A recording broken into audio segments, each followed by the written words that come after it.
Take the next right.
I'll just have to get the map.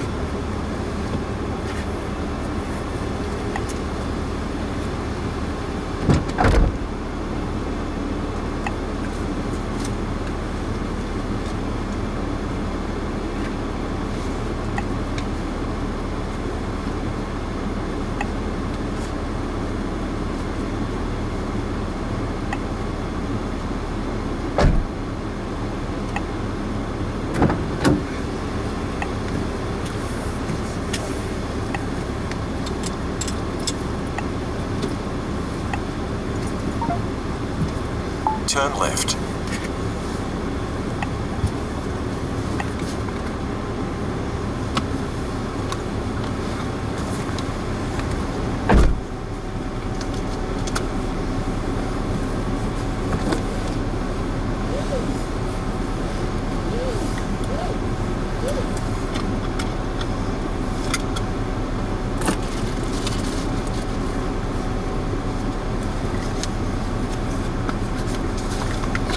Where do you want to go?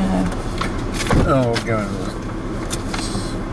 into the city and drive around and see, get our bearings. Well, if you look, there's the city. Yes. There's the museum and art gallery out of the city in this area of Fanny Bay. Right. And your convention centre is just It's down on the wharf. straight down on the wharf, Yeah. the jetty. So they're the two things we need to know.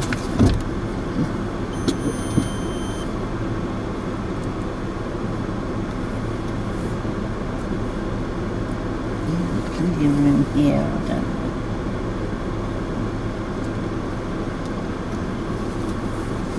Easy to back out, is it? Yep. I thought it might be.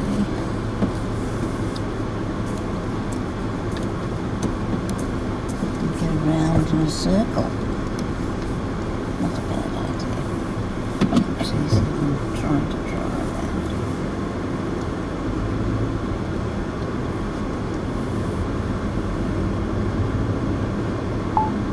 Route recalculation. Take the next right.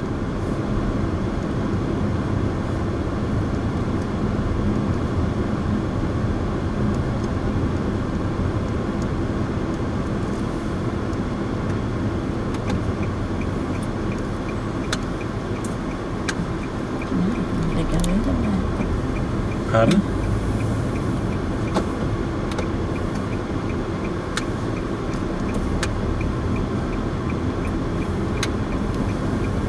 In 140 metres, turn right onto Stewart Highway. Route recalculation. At the end of the road, turn left.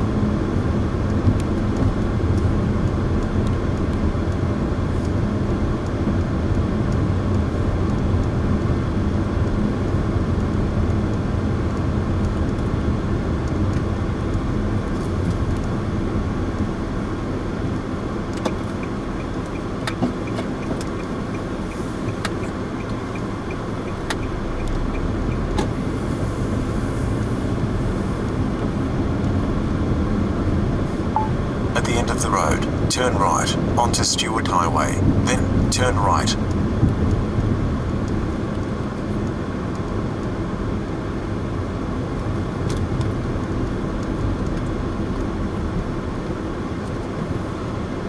Wasn't the brightest place to park.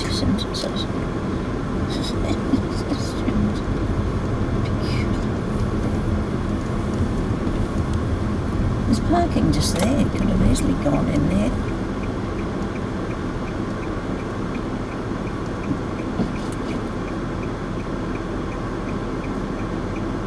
Oh, I meant to change my shoes. I'll go back if you want. No, too late.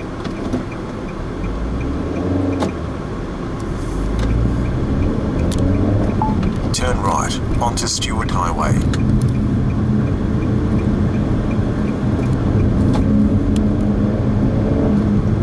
Prepare to continue straight in 2.2 kilometers.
Continue straight at the traffic lights. Transportables. The transportables are just rented. Lots of them there. Continue straight at the traffic lights.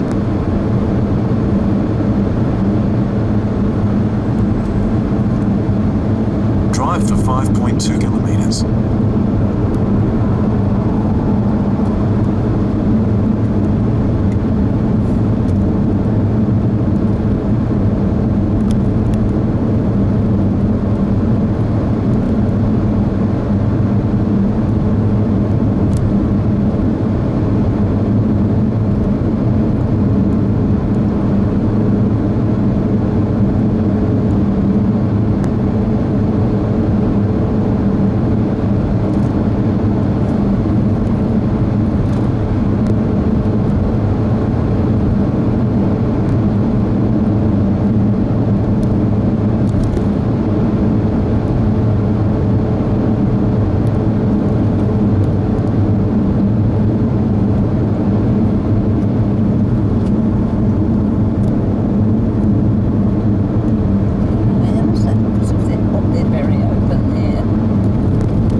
Speed camera ahead.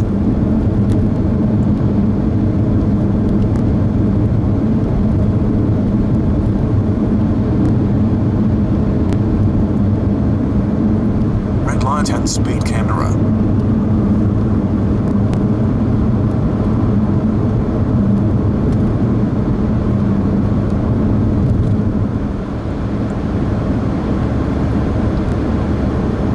flight and speed camera.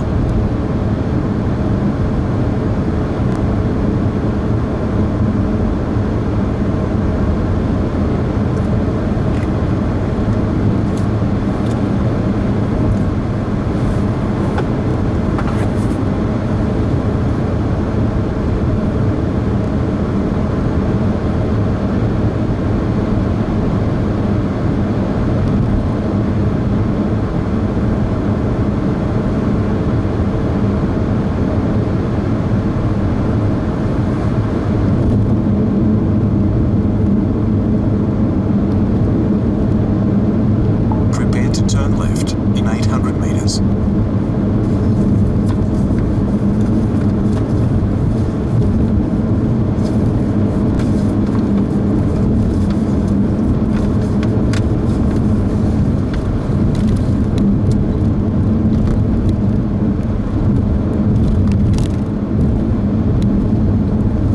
In 300 meters, turn left to city.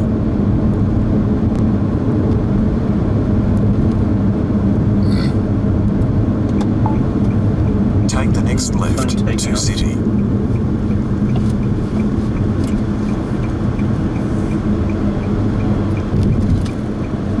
Prepare to turn right in 1.4 kilometers.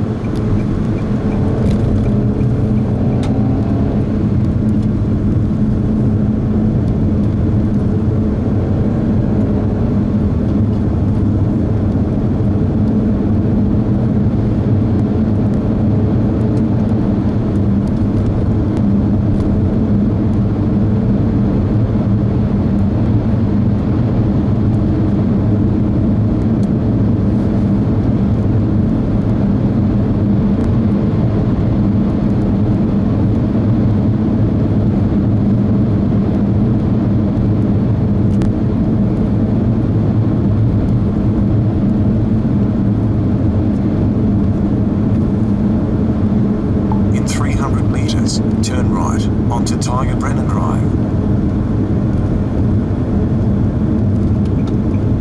Turn right onto Tiger Brennan Drive.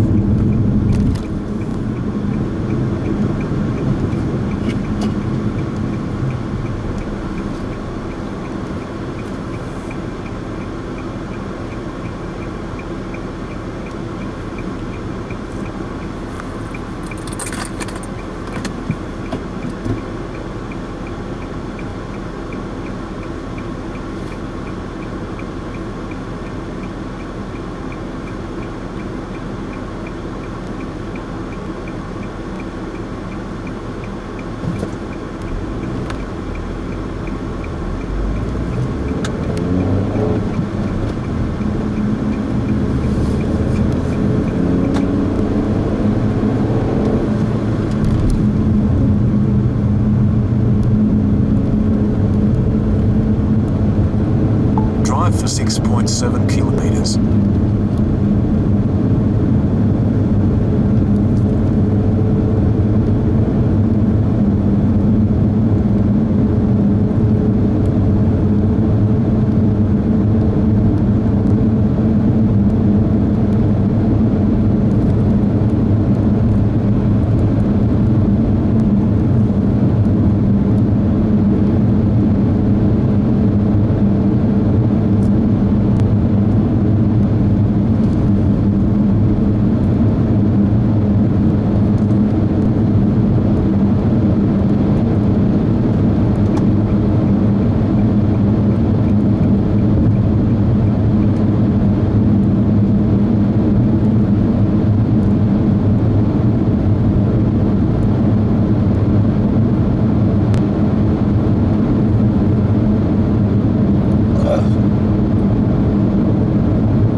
turn left in 800 metres.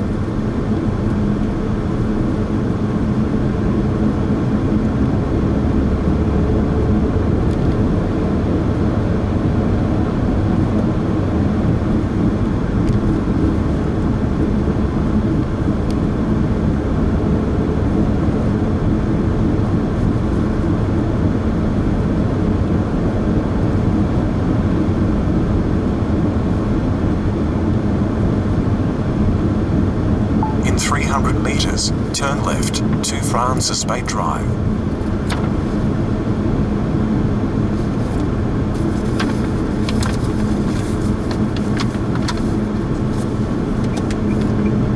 Take the next left to Francis Spate Drive.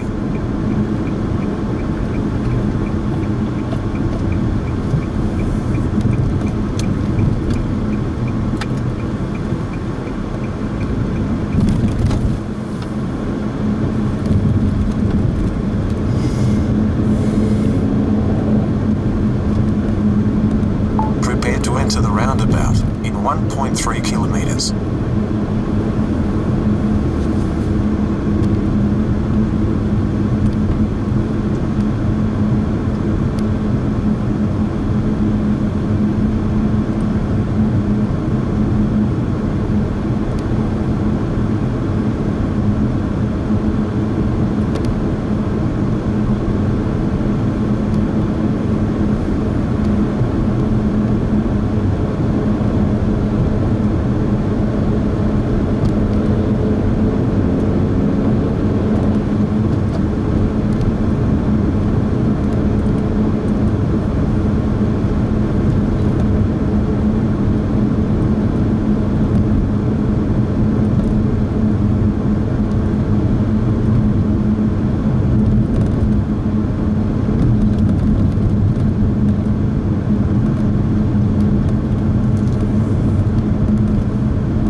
In 300 metres, enter the roundabout and take the first exit onto Stokes Hill Road.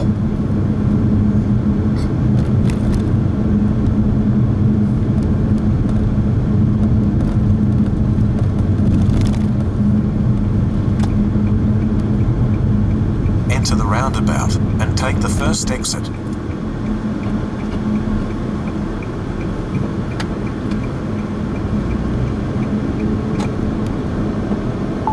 Enter the roundabout and take the first exit.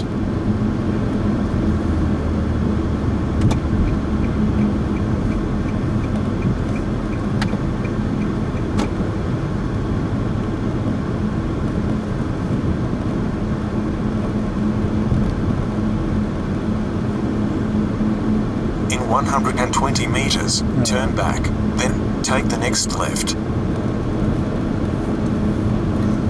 Turn back, then Yes. take the next I left. wonder if that's parking in here. 8 to 4, yes it is.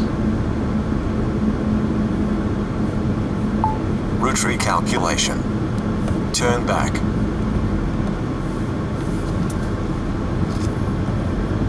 Route recalculation. Turn back. Route recalculation. Turn back where possible.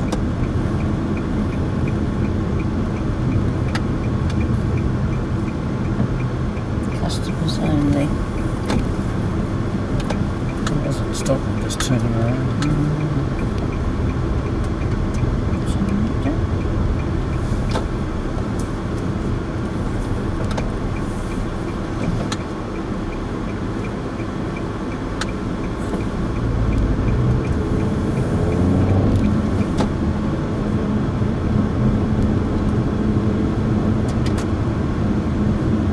In 200 metres, turn left.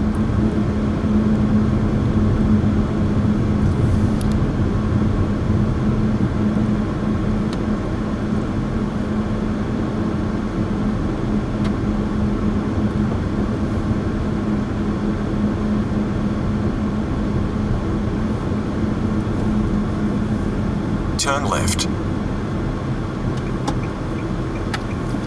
can get into No, it. I'm not. I'm just going to cancel.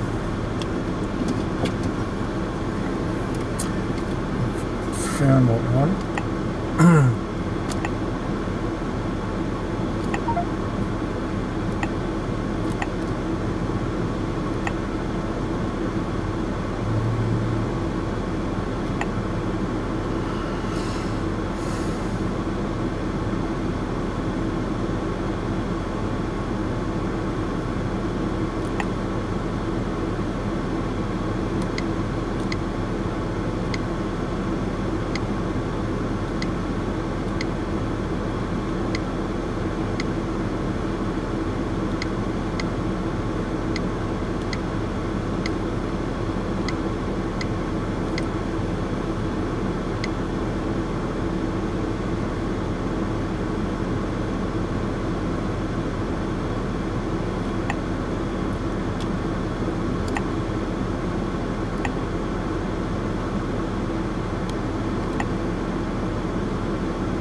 Enter the roundabout and take the second exit.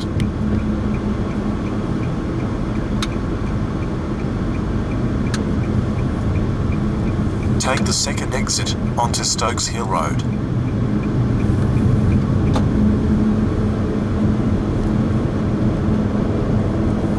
Enter the roundabout and take the first exit.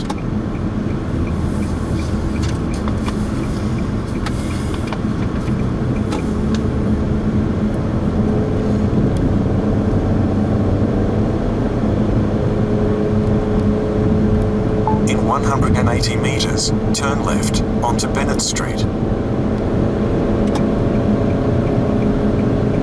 Take the next left onto Bennett Street.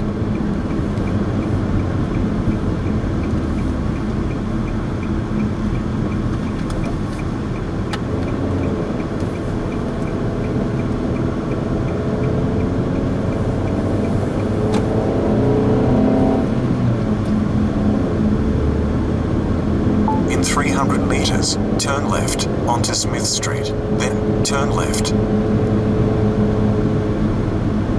Looks like the bus ahead. Yep. Find somewhere to park. Hmm? We'll have to find somewhere to park. Take the next left onto Smith Street, then turn left.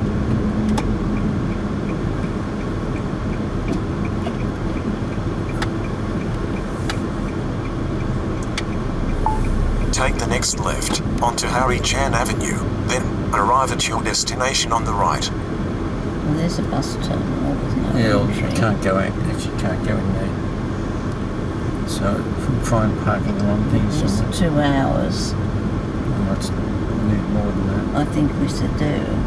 Route recalculation. There will appear to be 2 hours around here. In 140 metres, at the end of the road, turn left onto Harry Chan Avenue.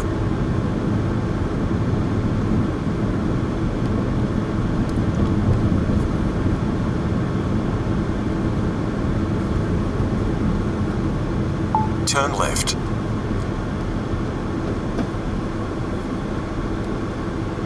Gotta go right. Let's see what's doing.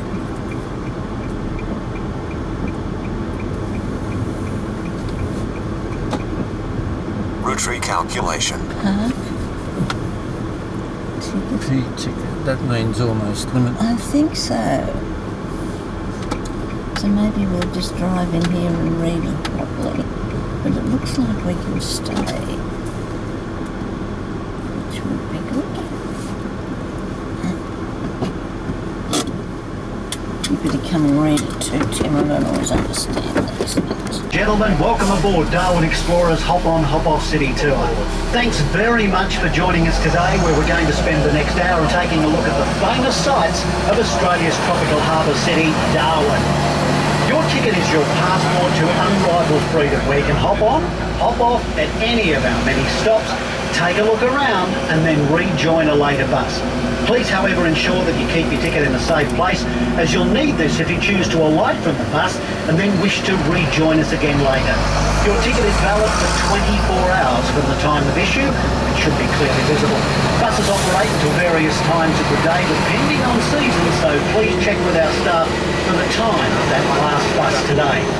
For now, however, just sit back and enjoy the ride. Please do not stand while the bus is moving for safety reasons. I know you'll understand. Now we're about to drive down Mitchell Street. This is the main street in Darwin's Central Business District, or CBD.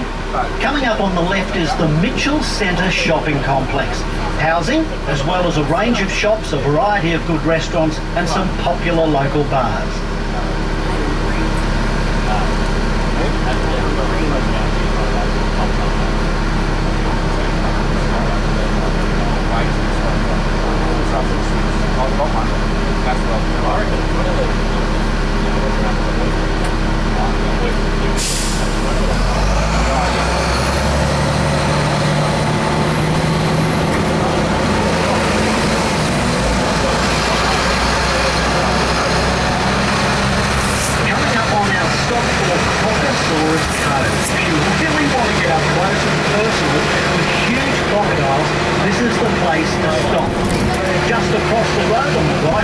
As I said, Crocosaurus Cove, where the brave, or just plain stupid amongst you, can swim in a glass cage with the largest croc you've ever seen.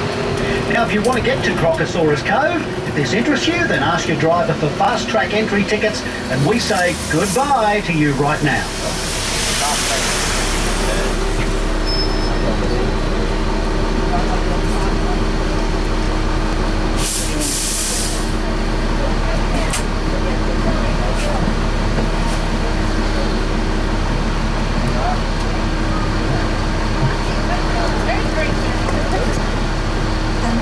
Swim with a croc? I don't think so.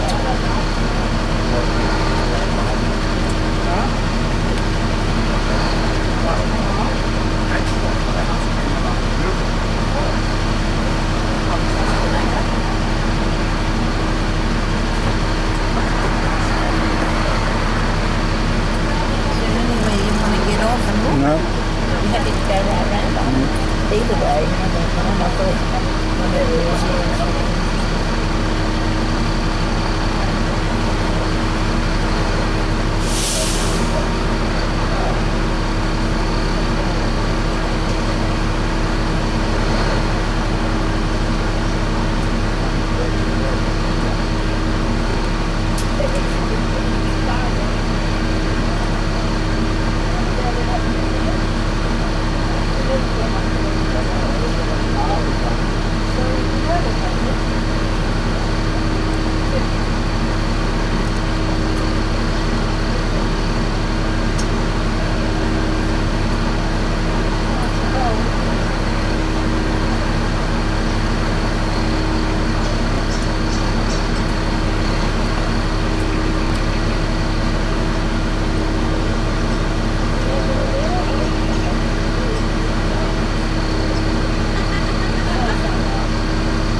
warm welcome to those joining us or rejoining us here. As we pull away from the stop, please ensure you remain seated for safety reasons. Before our next stop, I'll tell you a little about Darwin. With a population of just over 120,000, Darwin is hardly large. In fact, the population of the whole Northern Territory is just over 230,000 and is spread out over 1.3 million square kilometres. Known as the gateway to Asia, Darwin is truly a multicultural city. It has one of the largest Aboriginal populations of any Australian city, as well as large Greek, Chinese, Italian, Vietnamese, Indonesian, Filipino and Timorese communities. These different cultures bring a vibrancy and diversity that is unexpected in such a small city and makes for a very exciting range of dining experiences. You're in for a treat here.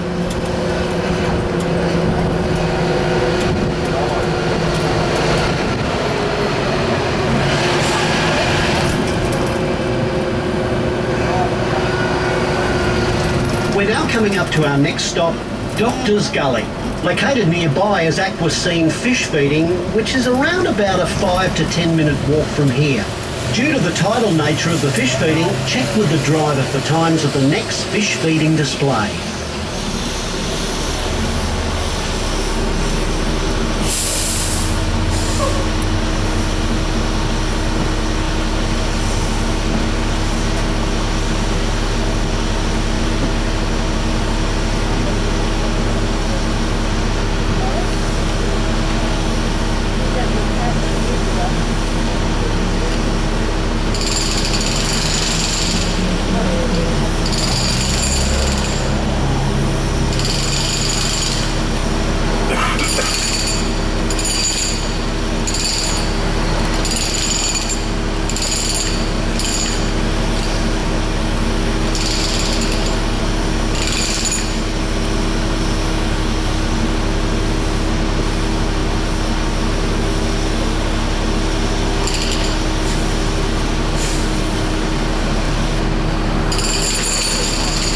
As we leave and drive along Mitchell Street, we're driving through the suburb of Larrakia. This suburb is named after the Larrakia, or saltwater people, who are the traditional Aboriginal owners of this land. As we continue down the hill, the area hidden away on the left is Doctor's Gully, named after Dr. Robert Peel, who was the medical officer attached to George Reuter's original survey team who mapped out and planned Darwin in 1869, although then it was known as Palmerston.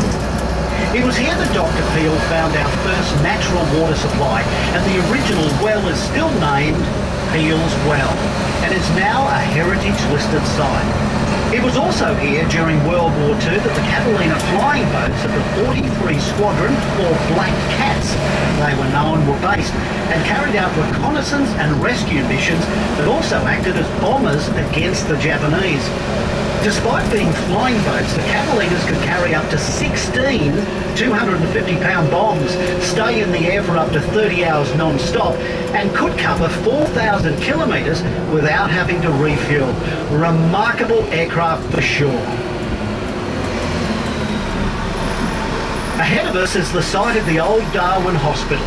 Closed in 1980, it suffered from quite an unlucky history. The original 89-bed hospital was opened for business on the 2nd of February 1942, and just 17 days later it was bombed by the Japanese. It was then placed under army control and remained so until June 1946.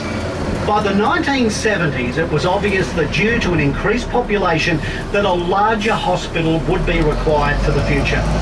The decision whether to expand the old or build a brand new one was made in 1974 when the old Darwin Hospital was badly damaged during Cyclone Tracy. Today, Casuarina Hospital is known as Darwin Hospital, becoming fully operational on the 20th of May 1980. The unfortunate saga of the old Darwin Hospital was closed. Was it jinxed or what?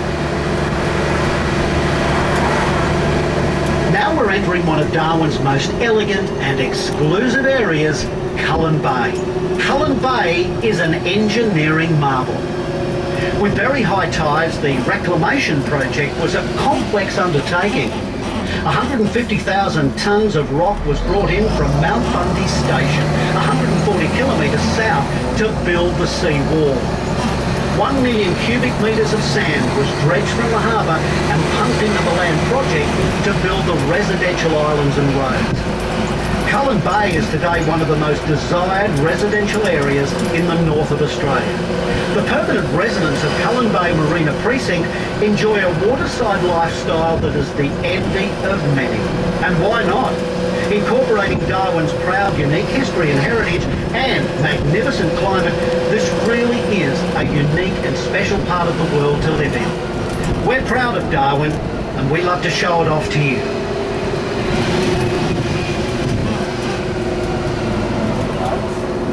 The downside of being in a tropical environment is that we're subject to severe weather. Cullen Bay Marina was designed with this in mind, so has been built to protect with locked waterways and high seawalls, and a huge 8-door lock that controls all vessels and water entering and exiting Cullen Bay. In fact, Cullen Bay itself is a registered cyclone haven to both small and medium-sized maritime vessels that may happen to be within range to take shelter here when a severe weather warning is issued. Very smart.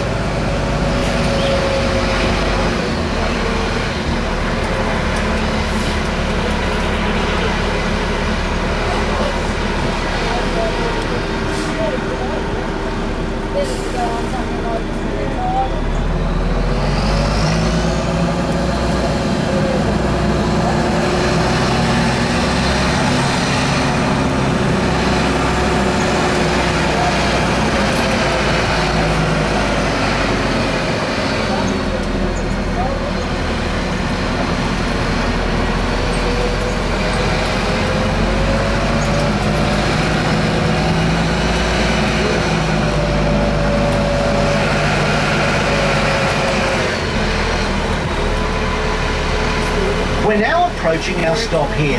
So if you're leaving for a look around Cullen Bay, please ensure you have both your belongings and your ticket with you.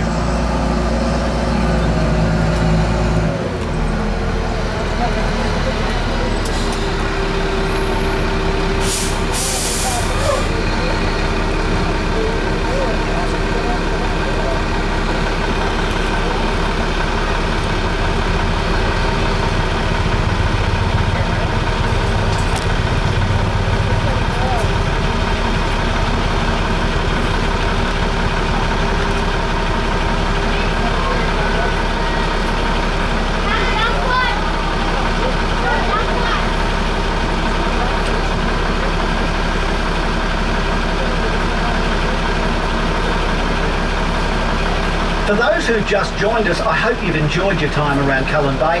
Now, as we prepare to leave, please ensure that you are seated. Your safety is our top priority.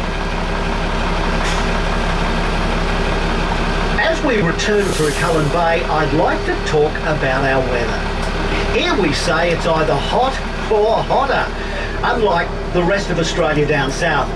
We don't have 4 separate seasons. Instead, we have a dry season and a wet season. The official start of the dry season is the 1st of May until the 1st of October. In truth, Darwin temperatures can get quite chilly in the dry season, well, by our standards anyway, sometimes as low as 13 degrees overnight. Don't laugh, that's freezing for us. At the end of September, the mercury starts rising as the wet season starts. It gets hot then, although surprisingly, the maximum temperature rarely goes much higher than 38 degrees. But that's not the cause of the heat alone. It's the humidity at over 95%. That's hot, even for us. As we prepare to leave, please ensure you remain seated at all times for safety reasons. On the 9th of September 1839, HMS Beagle, Charles Darwin fame, sailed into our beautiful harbour during its surveying of the area. They named the harbour Port Darwin in honour of their former shipmate Charles Darwin, who had sailed with them around the Galapagos Islands 3 years previously. The settlement here became the town of Palmerston, named after Lord Palmerston, who was then a politician but soon went on to become the Prime Minister of England.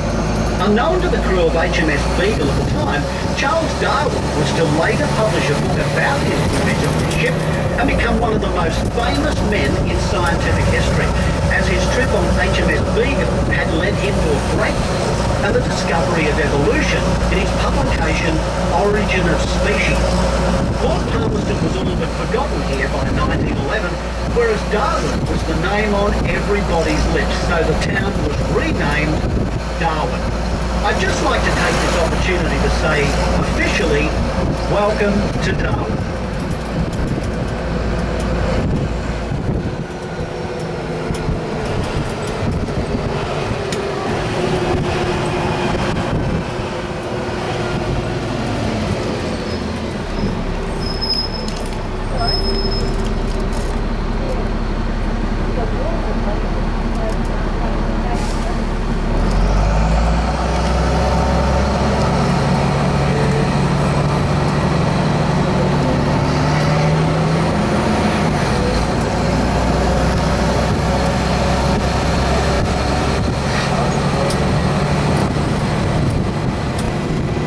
Soon on the left we'll see the Miley Point Heritage Precinct, which consists of just 4 houses.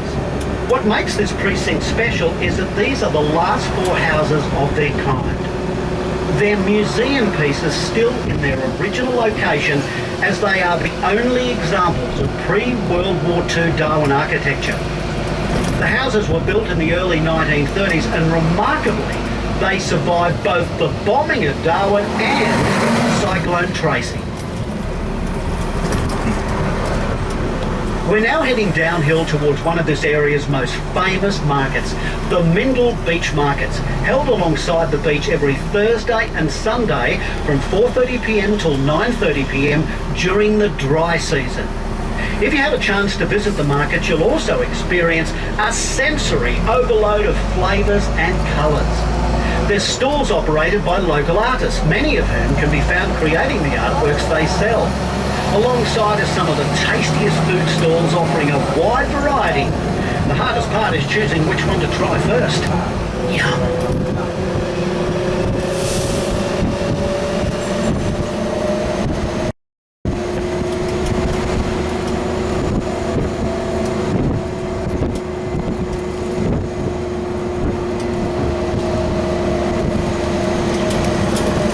To our left, we have the Sky City Casino, and very shortly we'll arrive at our stop for those of you who want to go and try your luck in the casino.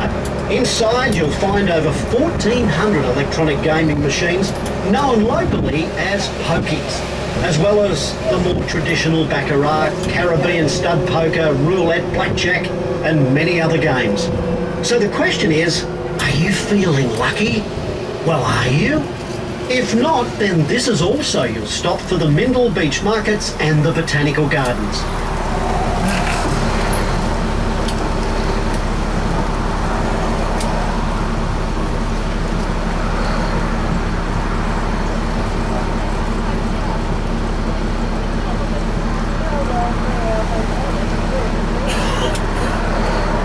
Welcome aboard to those joining us here at the casino stop. I hope Lady Luck was with you, and if she still is, please ensure she also remains seated at all times for safety reasons. I know you'll understand. Now, as we continue, we can see on the right-hand side the Waratah Sports Zone. This sporting ground is shared by the local Aussie Rules football team and local cricket teams. Not at the same time, of course. In fact, it may interest you to know that due to the fact that we have a wet and dry season in the place of summer and winter seasons, our cricket and Aussie Rules seasons are played in the exact opposite seasons to the traditional Australian seasons down south. To our right is the George Brown Botanical Gardens. Now, George Brown didn't start the gardens and wasn't even born when the gardens were begun. The gardens were first made here in 1886 and were built and maintained largely by local prisoners. During the Second World War, the gardens were home to anti-aircraft guns, and so, of course, they were heavily bombed by the Japanese. Then in December 1974, the gardens were completely devastated by Cyclone Tracy. George Brown only then came into the picture. He became the curator and remained so until once again we saw pristine botanical gardens. They were eventually handed over to the Parks and Wildlife Commission. Not only were the botanical gardens named after George Brown, but he was also elected as Mayor of Darwin City. That's how good the botanical gardens are here. George Brown remained Mayor of Darwin until his death in January 2002. We owe a lot to him. To our left is the Darwin Middle School, which concentrates on students from years 7, 8 and 9. However, on this site, prior to the school, was the Vestes Brothers Meatworks. With a string of meatwork companies and cattle stations in Britain and Argentina, the Darwin Vestes Meatworks was a massive expansion costing £1 million in 1917. A lot of money, the equivalent of around $250 million today. Unfortunately for the Vestes brothers, the Great War going on in Europe meant a labour shortage, as most of the labour market was away fighting the war. A result of this was the wages demanded by workers soared, and soon the Vestes payroll was so big, the meatworks was no longer viable. It closed its doors in 1919.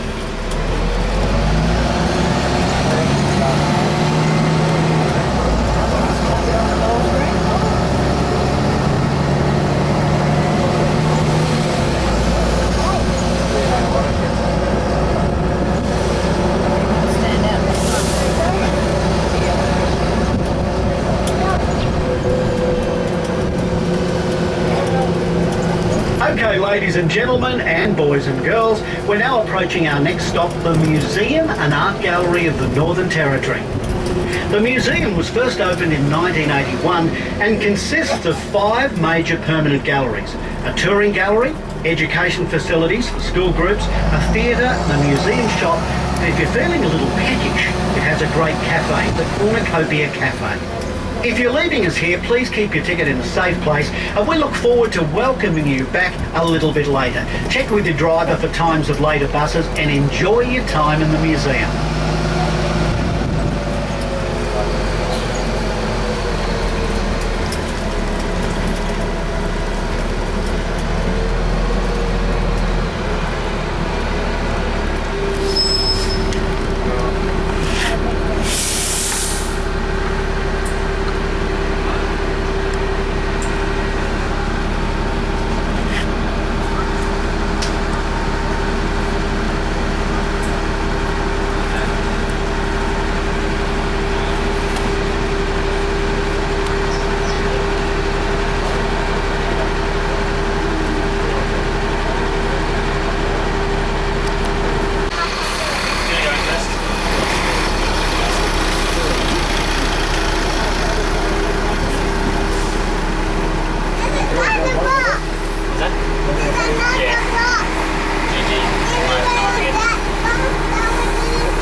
Welcome to passengers joining or rejoining us here. Please ensure you remain seated throughout the journey for safety reasons.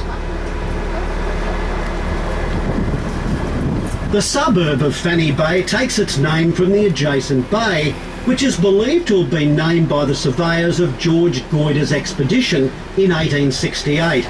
They surveyed the whole of the area that is now Darwin, and it's believed they named this bay Fanny Bay after Fanny Carandini, who was a popular opera singer of the time.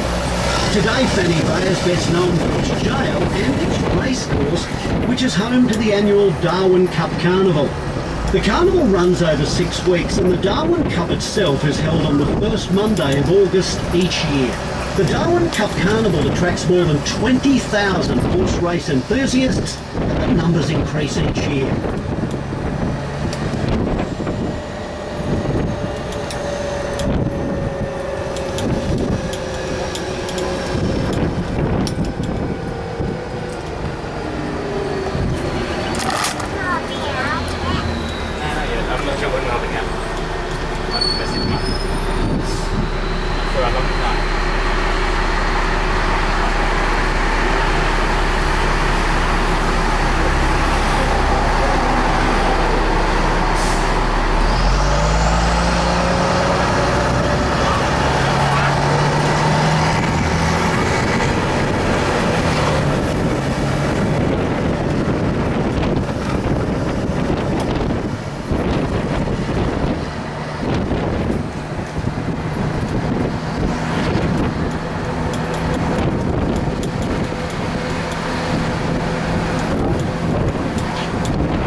view on our left is the Darwin Sailing Club, and a little further along is the Trailer Boat Club.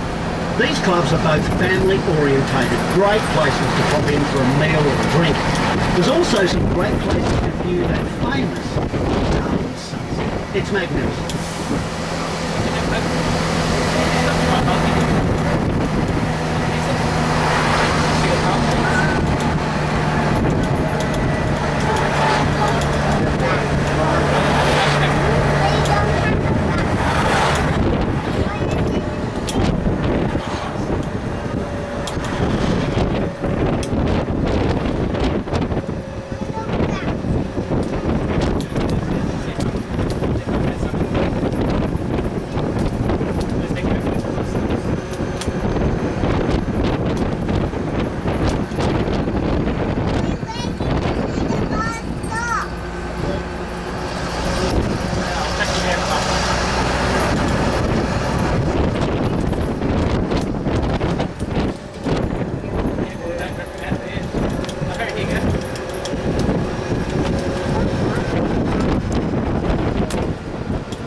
As we drive straight ahead, you'll probably notice that this stretch of road is both very long and very straight. We're in Ross Smith Avenue, and Ross Smith was a famous pilot. So we are now driving along what was once the Barat airfield. The airfield was established here in the suburb of Barat as the Australian terminal for the 1919 England to Australia air race. The air race was quite clever. It was actually a way of returning Australian Flying Corps pilots and crews to Australia after the cessation of hostilities in World War I.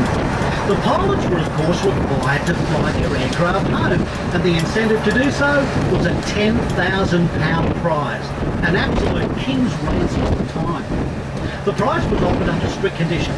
The winners had to achieve something never before achieved and had to reach Australia from London in less than 30 days.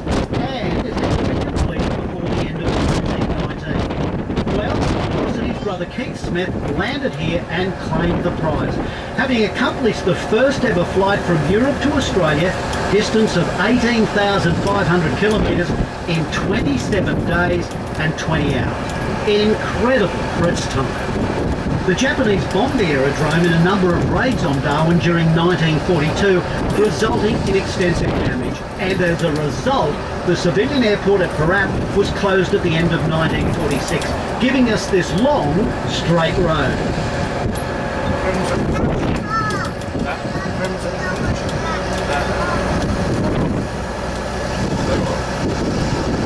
And welcome aboard to those joining us here. Please ensure you remain seated at all times whilst the vehicle is in motion.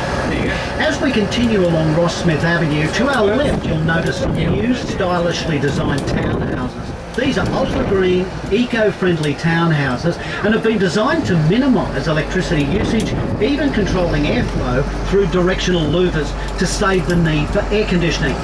Also, the style of home reflects a return to the old-style Darwin architecture again. As we approach the traffic lights ahead across the Stewart Highway, it may interest you to know that the Stewart Highway is the main road leading out of Darwin. In fact, this little road leads quite a long way out of Darwin as the highway continues from here to Port Augusta in South Australia, some 2,800 kilometres away. Don't worry, we're not going that far on this tour. John McDowell Stewart of Stewart Highway fame was one of the most accomplished and famous of all inland explorers. Stewart led the first successful expedition to walk from south to north of Australia and return. Now this is quite some terrain and took 4 years, from 1858 to 1862. This expedition resulted in the overland telegraph line being built and the main route from Port Augusta to Darwin being established, which now, rightfully so, is the Stewart Highway. And as we cross the highway we know so much about, we're going to enter Walmer. Oh, I love this next part.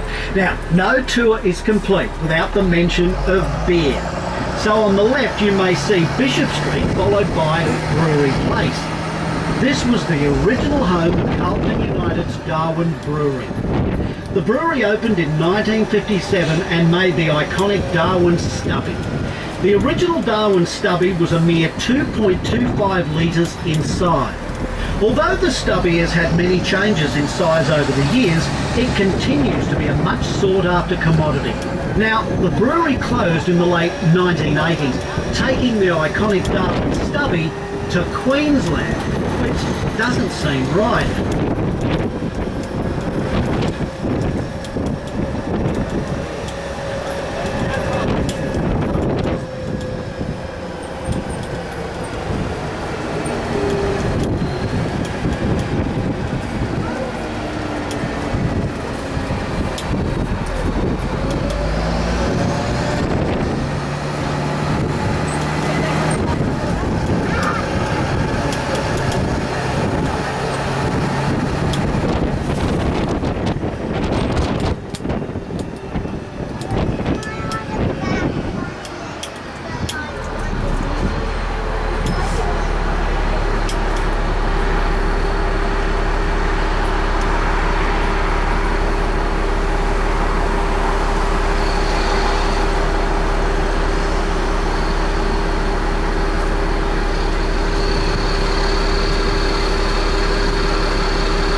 We're now driving along Tiger Brennan Drive, and due to some major upgrades over the last few years, this is now the road of preference for any tours driving out to Litchfield National Park or Kakadu National Park. Harold Tiger Brennan himself was quite a colourful character. Having been a politician in his early days, he later became the mayor of Darwin, and was the mayor when Cyclone Tracy for his love of a stiff drink. It's a widely believed tale that he remained sleeping through the whole Cyclone Tracy episode, waking up on Christmas morning surprised to find his roof had disappeared.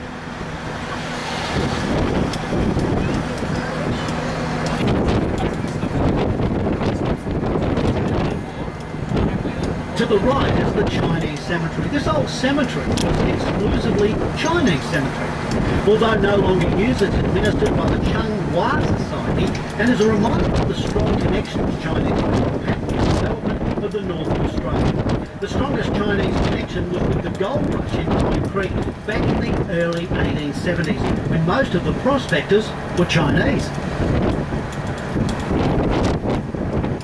Coming up on the left is a suburb called Tipperary Waters. This is one of Darwin's newest and more exclusive suburbs. Hidden from view behind the main buildings is a small marina where there are scattered a few very nice places to eat.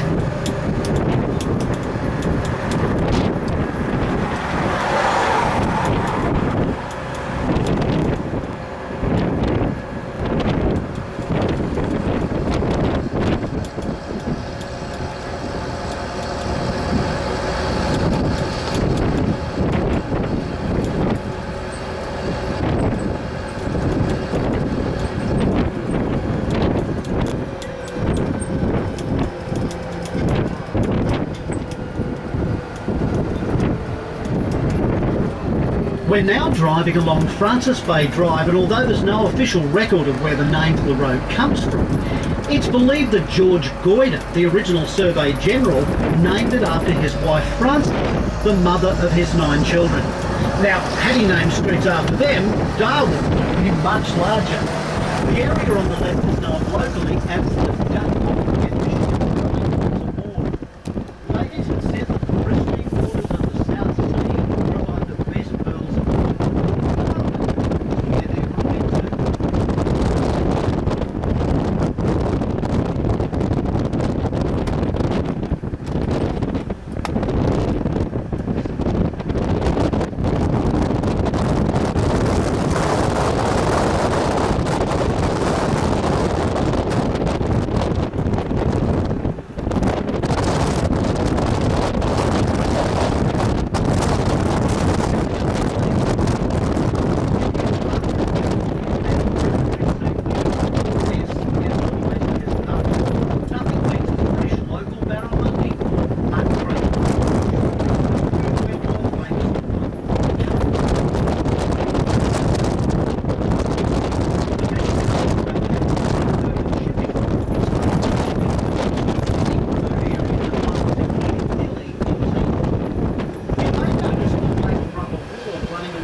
these boreholes in the concrete. Other than these holes in the concrete, the tanks have been fully repaired and today are used for the Navy supply of diesel. Yet despite this, the tanks are still referred to as the oil storage tanks. As we continue to drive, we're now heading out to Stokes Hill Wharf. Itself, there are a number of fantastic eateries serving lunch and dinner, and before you board a harbour cruise, you might want to visit the bombing of Darwin and Royal Flying Doctor Service Museum. The museum tells two iconic Northern Territory stories in one location. In fact, life-size holograms tell the stories as you experience virtual reality like never before. Also, you can fly inside a real Flying Doctor Service medical aircraft. If you want to experience this, tickets for entry can be purchased from your driver. To the far left, you'll see large white fuel tanks, which form part of a large independent controlled distribution. Just the other side of the tanks can be found the terminal for the GAN, one of the great trains of Australia, taking one of the great train journeys of the world. If we have any passengers on the bus today that are lucky enough to have come here on that fantastic train journey, I'd just like to offer a special welcome to you. A little further ahead in the distance you'll see East Arm Port, which was opened in 2000 and being able to accept vessels up to 80,000 tonnes. It immediately became a vital wharf for mining, bulk liquid and live export shipping. Behind East Arm Point is Blatant Point, where the Impex liquid gas project is situated.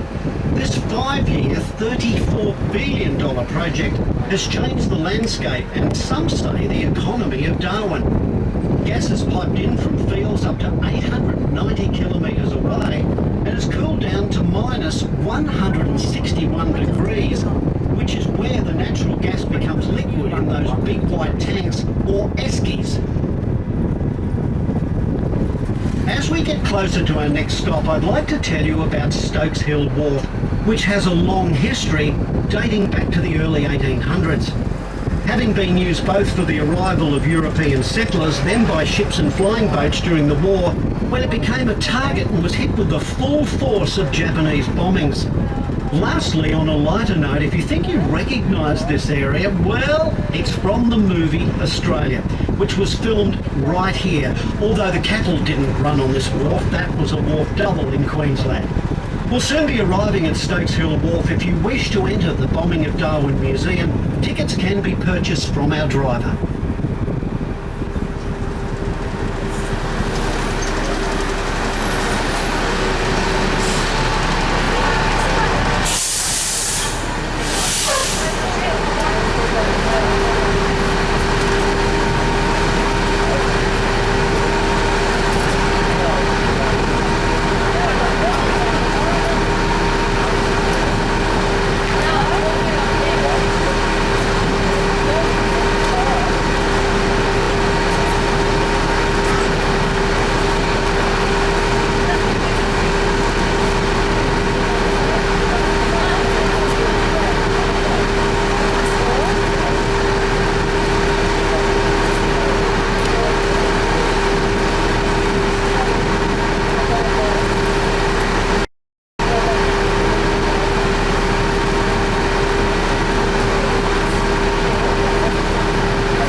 welcome aboard to those joining or rejoining us here. Please be seated as we head back to the waterfront precinct.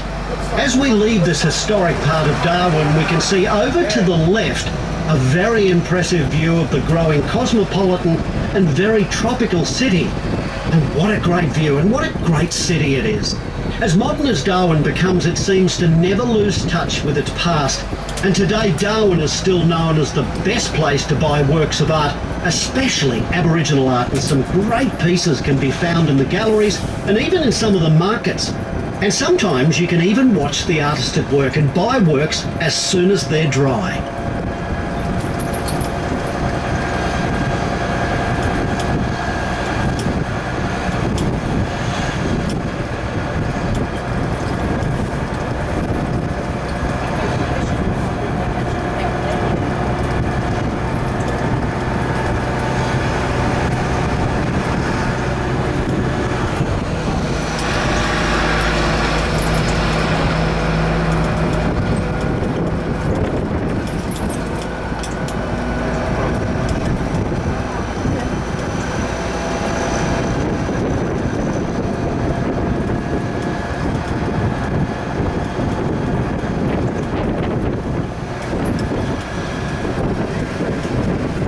And now we're approaching the modern, vibrant and increasingly popular waterfront precinct ahead of us, whilst on our left is the award-winning Darwin Convention Centre, and directly in front of that, the Darwin Wave Pool.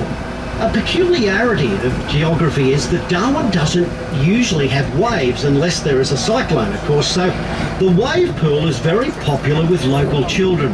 It's also free of some of those natural nasties you may not wish to swim with in the ocean.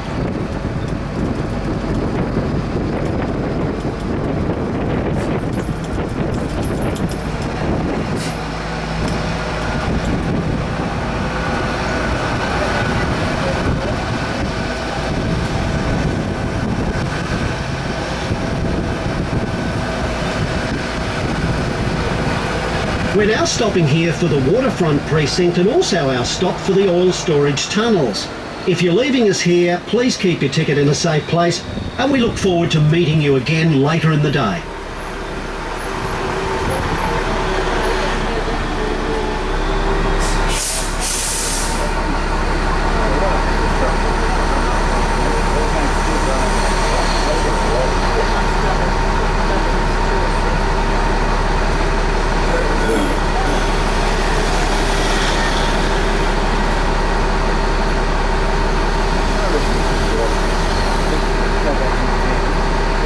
Around the shops and stuff.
warm welcome to passengers joining or rejoining us here. Please ensure you remain seated throughout the journey for safety reasons. To the right are located the entrance to the World War II oil storage tunnels. The military importance of oil during the war was such that apart from the above-ground oil tanks that were subjected to frequent Japanese bombing raids, construction of 8 tunnels was approved to provide underground oil storage facilities that would be safe from bombing. These tunnels were to be built in secret, meaning manpower was mainly non-mechanical, meaning the builders could only use picks and shovels to dig them with. Because of this, only 5 of the 8 commissioned tunnels were completed before the war ended, and the tunnels were never used to store oil. Despite this, for a small charge, you can take a tour of the tunnels if you'd like to.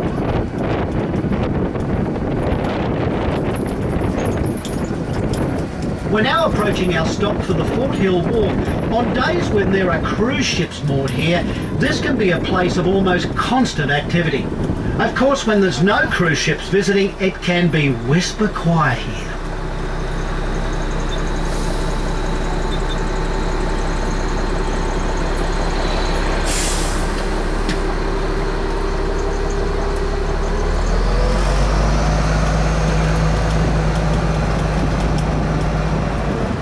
As we head into the CBD, the Central Business District, we'd like to make mention of the industries we have here in Darwin. Firstly, whilst we're here, there is a cruise ship industry. Cruise ship arrivals in Darwin are growing in number every year, and of course we in tourism welcome this growing industry. Cruise ship travel is becoming ever more popular, and so now, more than just valuable to many local businesses, to some they are absolutely vital. Not all cruise ship arrivals here are scheduled. We also receive cruise ships taking shelter from cyclones.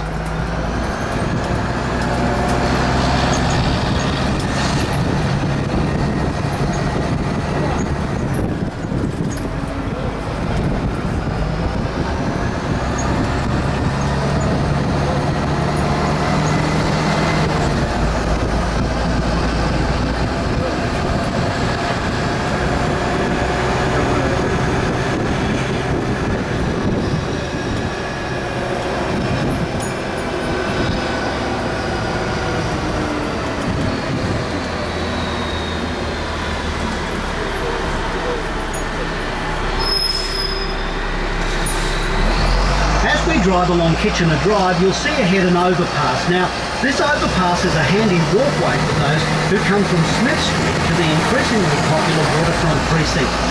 For tourists, it also acts as a great lookout spot, and you'll often see people admiring the views from up there. If you see someone, why not give them a wave? Incidentally, the Aussie wave or bush salute is when a person waves their hand in front of their face to wave off flies. This replaced the old and somewhat unfashionable bush hat before hanging from the string. Today, the bush hat is hardly seen except in souvenir shops, and Aussie wave is no different from anyone else, which for people living in the bush is largely down to the introduction of insect repellents. Looking down to our left, you'll see an old stairway. From as early as the 1880s, visitors to Darwin would arrive by ship, which could take weeks or months, and after this journey and disembarking at the port of Darwin, they would have to climb this walkway to town, which became known as Chinaman's Walk, named both for the Chinese stonemasons who constructed the pathway and steps, and also in recognition of the many Chinese gold prospectors who arrived here from China. In fact, until 1911, there were more Chinese than Europeans resident in the top end of the Northern Territory. The pathway began at the entrance to the railway yards with the steps leading up to Cabinet Street and finishing at the Terminus Hotel, which was appropriate. There you'd find a great banyan tree, double tree, knowledge. The shape of this tree was to set and debate the issues of the day, a habit that endures to this very day.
up on the left, you'll notice a big white building, which is Parliament House. It's known to locals, however, as the wedding cake, because according to the locals, it is white, square, and full of fruits and nuts mixed together with alcohol. Parliament House has been located here since 1994.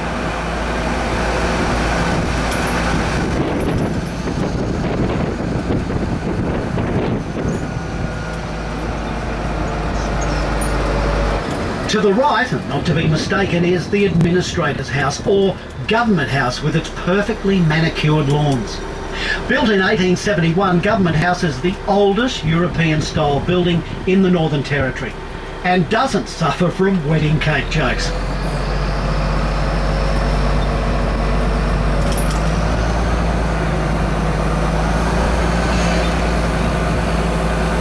To the left is the Supreme Court, which was open for business here in 1991.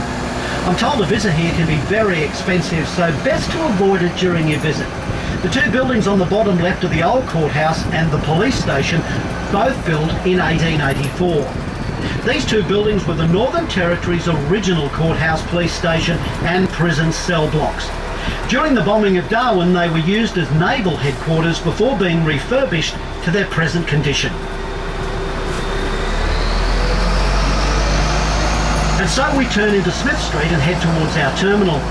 To the right is the Christchurch Cathedral, which dates back to the early 1900s. Coming up on the left is the old Palmerston Town Hall ruins. The Palmerston Town Hall was opened in 1883 for use by the Palmerston District Council, which of course later became Darwin Town Council and remained in use until 1937, when it became a library. The bombing of Darwin actually totally missed the building, and it stood proud until Cyclone Tracy hit in 1974. Despite the dreadful damage caused, it was decided to retain the ruins as a historical monument. It really is a monument to Cyclone Tracy. We're now approaching our terminal and we'll be finishing this particular tour here. If you're leaving us here, please ensure you have all your belongings with you. That's very important. And also your Explorer ticket, which you'll need if you want to rejoin a bus later in the day. Thanks very much for choosing to travel with the Darwin Explorer. We hope you have a wonderful stay with us. Bye for now.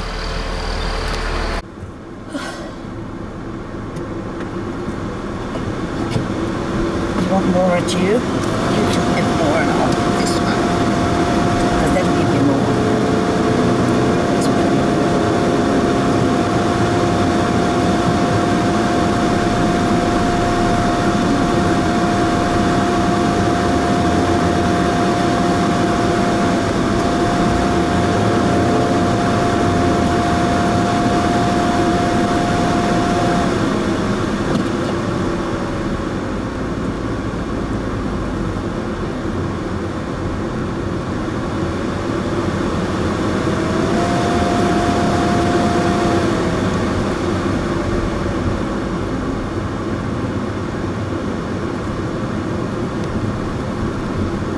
In 450 metres, turn right onto Kavanagh Street, then turn right. Oh, it's a bossy car, Tim.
Take the second right, then turn right.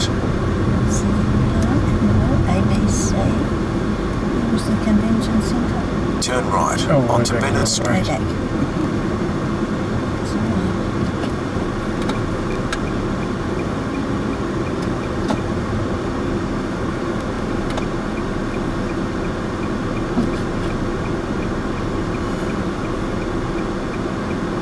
Across that walkway.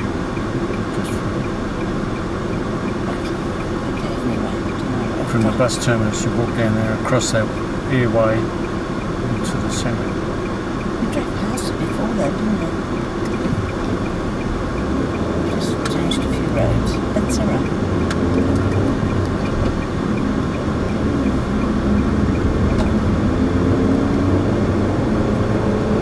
In 140 metres, turn left onto McMinn Street.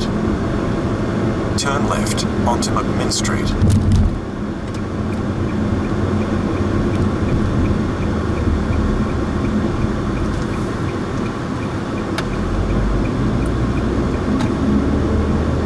In 1.4 kilometres, turn right.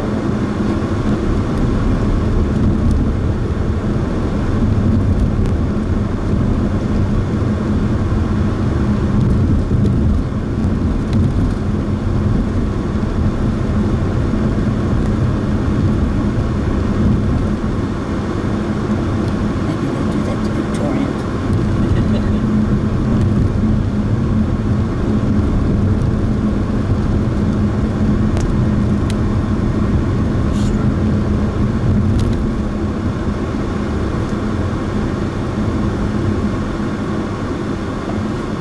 So it's just, they're not here though.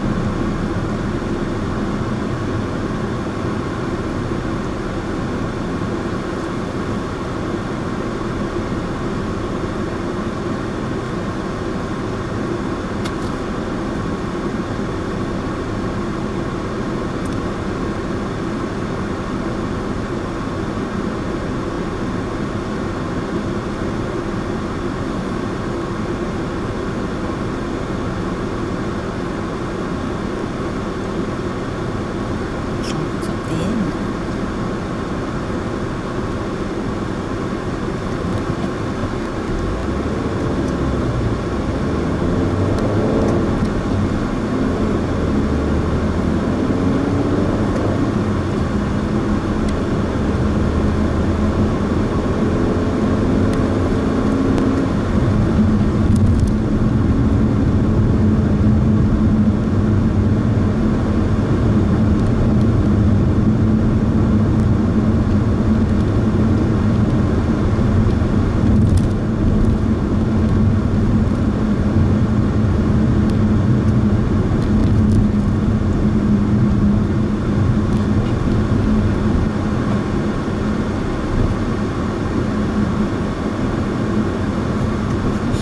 At the end of the road, turn right onto Gardens Road. Yes, because if that was Stuart Highway, it was a bit ambiguous. I'm pretty sure that's turn a bit, and then you turn right, descend. Somewhere.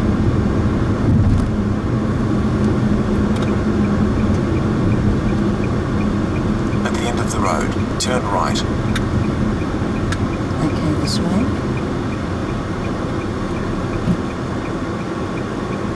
Still okay?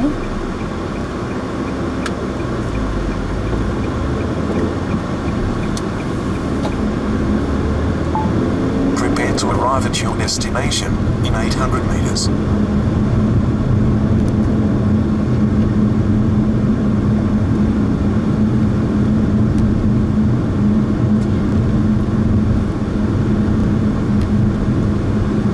For a park.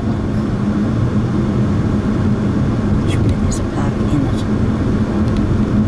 Surely there's a public park.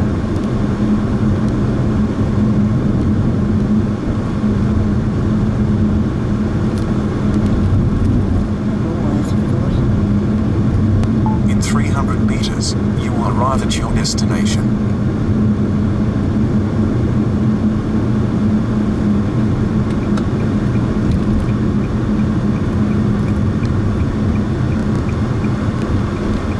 There's parking there, does there?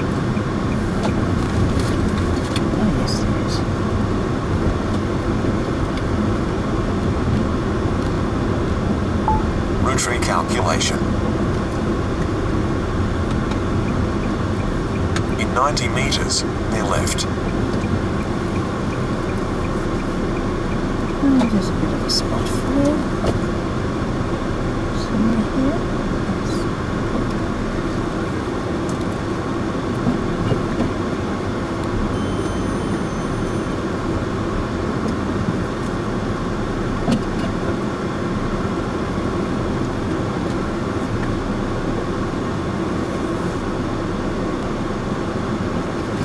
Right. Thank you, very nice.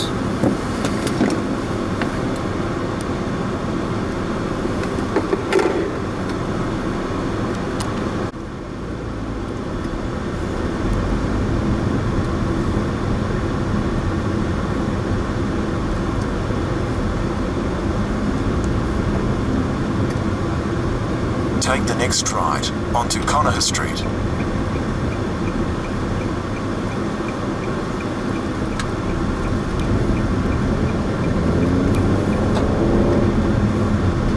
Take the next right onto Atkins Drive.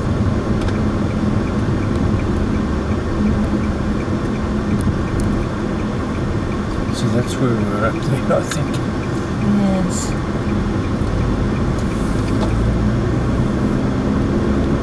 Yes, we came from down there, didn't we? In 200 metres, turn left at the roundabout, taking the first exit onto Goyder Road.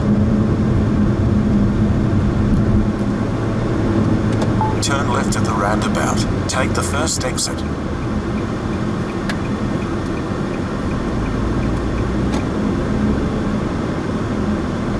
What do we do? Straight ahead now. In 70 metres, they're left onto Goyder Road. Let's do there. Was that We're going straight ahead. Oh, just go. Ridiculous. That's right. This is double. It's straight across. That's it. Oh, I think it just goes around there, not that way. There must be a second one up there.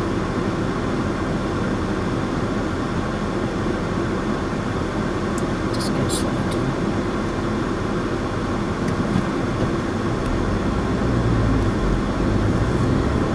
It looks as if he wants you to do that. Waiter? No, we don't need Cedar Street. This must be Waiter. In 250 metres, keep left onto Goyder Road.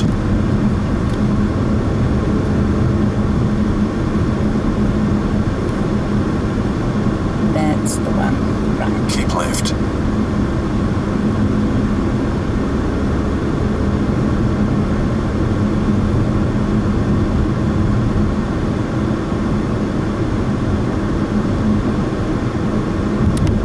Drive for 1.8 kilometres.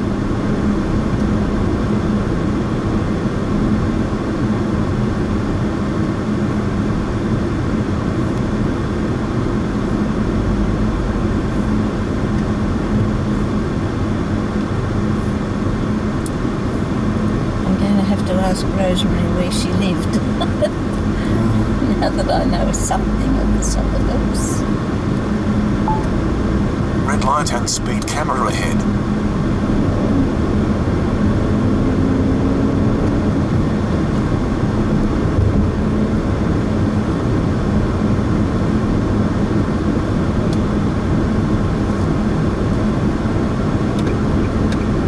Red light and speed camera.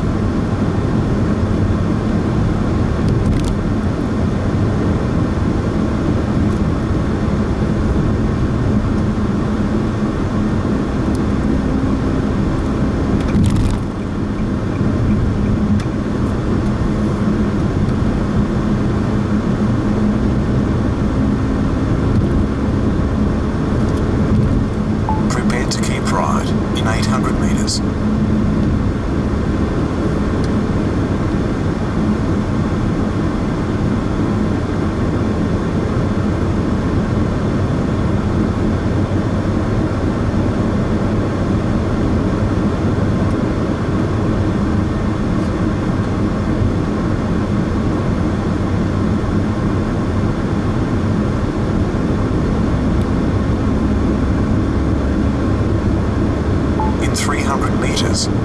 right to Crocodilus Park.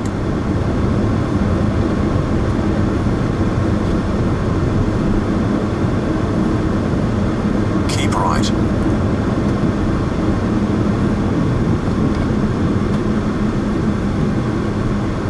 Drive for 14 kilometres.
conference centre. It will be at the centre, so I would come back and park there.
of these, you know, lanyard things that you're going to get tomorrow will get you in.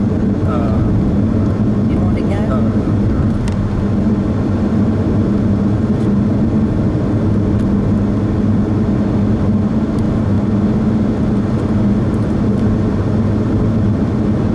Security's so strict these days. Yeah, that's Don't let fine. anyone in. You can only try.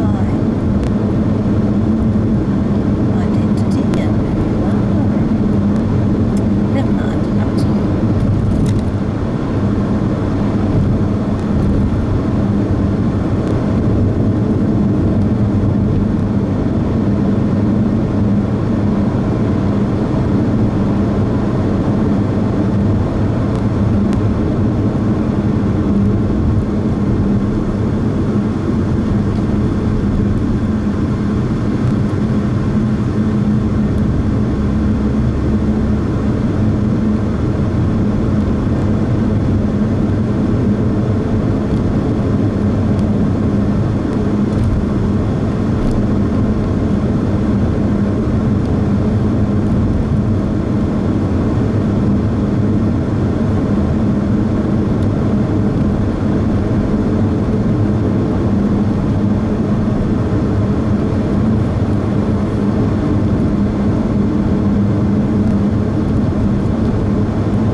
Red light and speed camera ahead.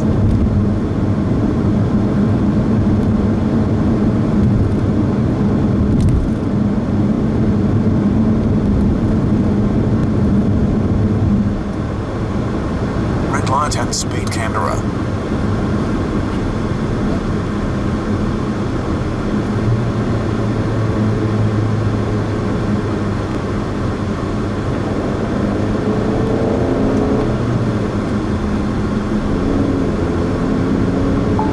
Red light and speed camera.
turn speed camera ahead. Reduce your speed.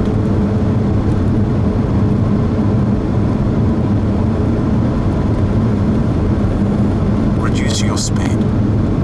Red light and speed camera.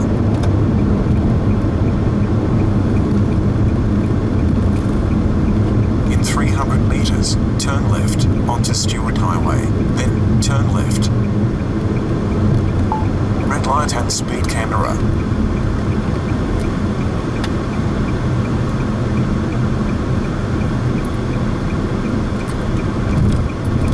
Route recalculation. Take the next right, take the next right, then bear right.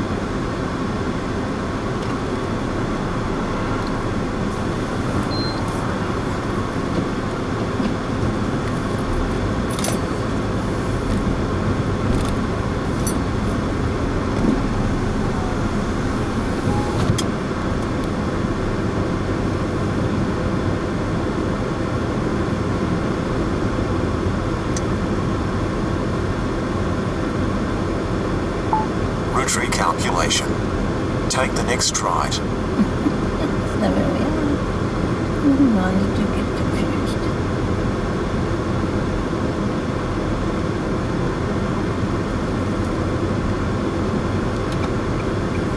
Route recalculation. Take the next right.